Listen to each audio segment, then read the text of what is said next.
dẹ̀dẹ̀ kólógì ní yín bá gà ojú rẹ̀ àtọ́lé ojú rẹ̀ àtọ́kọ́. alábàárà méjì arẹwà obìnrin. ìwọ gbàgbé wọn lẹ́yìn tó ṣú ló máa ń gbàgbé tó kò ní gbàgbé láéláé. mo wá gbàgbá rẹ̀ mo fẹ́ sọ ẹ̀dí aláìlágbára. ibi tó mọ́ mi wá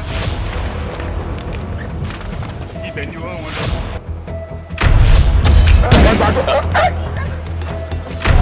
wọ́n ti pamọ́ mi o ẹ gbà mí ìyá wọ́n ti dá mi lọ́rọ̀.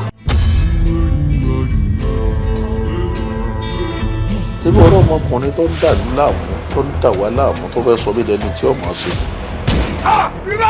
kì í ṣe máa ta ṣubú lẹ́yìn eléyìí òkú àbáláyé. ẹ wo bí ẹyẹ ká ìbọdé sẹ́tì máa mọ́kàn. mi fẹ́ fojú mi gangan rí. ọmọ fáyọrọ èmi lè wá ti jẹ́ òbẹ̀rún ẹ̀fẹ́. kí ni ṣe wọnú ọ́fíìsì. tí o bá mọ̀ mi èmi ni dáàdì mi ṣe owó ìlú yìí. sórí tó ń bẹ lọ́ọ̀mì yìí gbà mo dání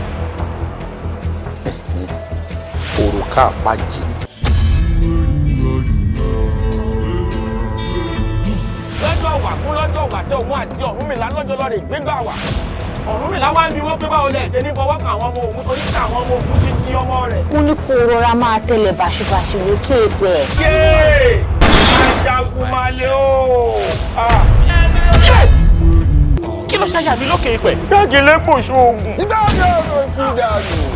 ọ̀run rẹ̀ dọ̀rùn èjòlá mo fẹ́ kọ́ ọ máa fà kó onílé kọ́ ọ máa fà kó lọ́nà.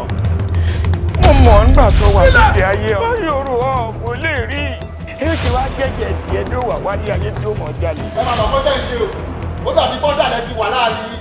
ẹ lè sọ láàbì ṣe àdàlẹ́ ti wà láàrin yín tó tọ́ àbì wọ́n lè tí ìyá máa sọ ẹjọ́ náà gbèsè lé ní ìnáwó gbogbo ọdún pariwo náà o èyí tó bá dalẹ̀ ẹnu méjì sọ́ọ́sì yìí o. ìgbọ́ gbogbo ọ̀dọ̀ dalẹ̀ àríwá. ṣe rí àwọn ọmọ fáyọrọ a gbọ́ pé wọ́n ní operation ìsàlẹ̀ bẹ́ẹ̀ sì ní ọ̀la. in fact I been trying to get in touch with the command mo ti ń pe headquarters kan fún wa ní reinforcement kárí àwọn èèyàn tó pọ̀ ká lè get wọn apprehended this time and láti mú wọn láti pè.